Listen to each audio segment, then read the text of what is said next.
بسم اللہ الرحمن الرحیم۔ آج ہم قرآن پاک کی 11ویں سورہ کے حوالے سے حضرت ہود علیہ السلام کا قصہ بیان کریں گے۔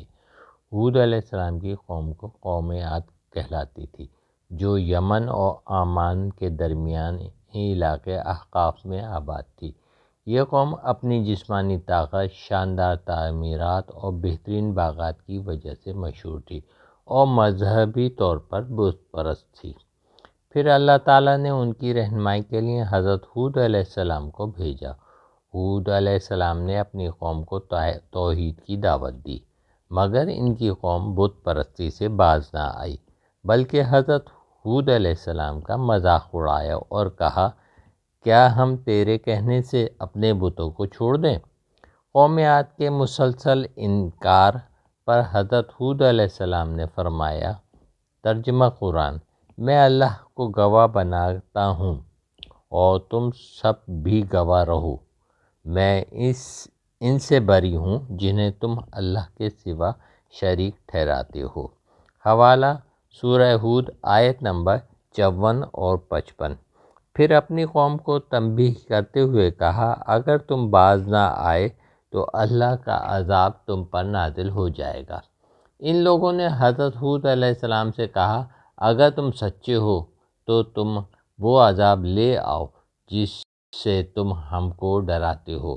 غرض فرمانی پر اللہ تعالیٰ نے ان پر بارش روک دی اور کئی سالوں تک بارش نہیں ہوئی، جس کی وجہ سے زمین خشک ہو گئی، کھیت خشک ہو گئے، باغات اجڑ گئے، پانی کا قحط پڑ گیا۔ ان حالات کے دوران حضرت ہود علیہ السلام نے اپنی قوم سے مسلسل کہتے رہے کہ اللہ کی طرف رجوع کرو اور اپنے گناہوں سے توبہ کرو۔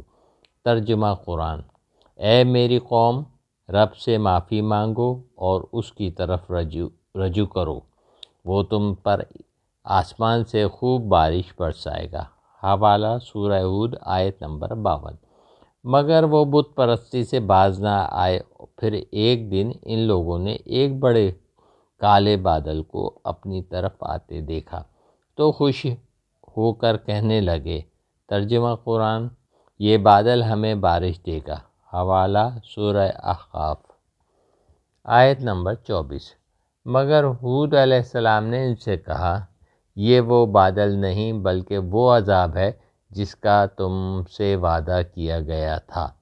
پھر جلد بادل سروں پر آ گیا، جس کے ساتھ تیز ہوائیں، سرد اور چیخدار ہوائیں چلنے لگیں۔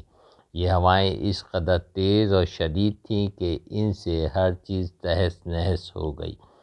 لوگ اپنے گھروں کے ساتھ اڑ گئے، درخت جڑ سے اکھڑ گئے، ان کے محلات ریت کے ڈھیر بن گئے، اور جب طوفان رکا تو ہر طرف ریت، مٹی، پتھر، اکھڑے ہوئے درخت اور لاشیں تھیں۔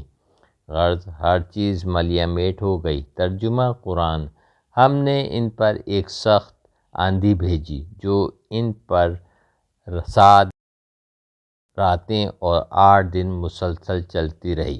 حوالہ: سورہ الحاق آیت نمبر 6 اور 7۔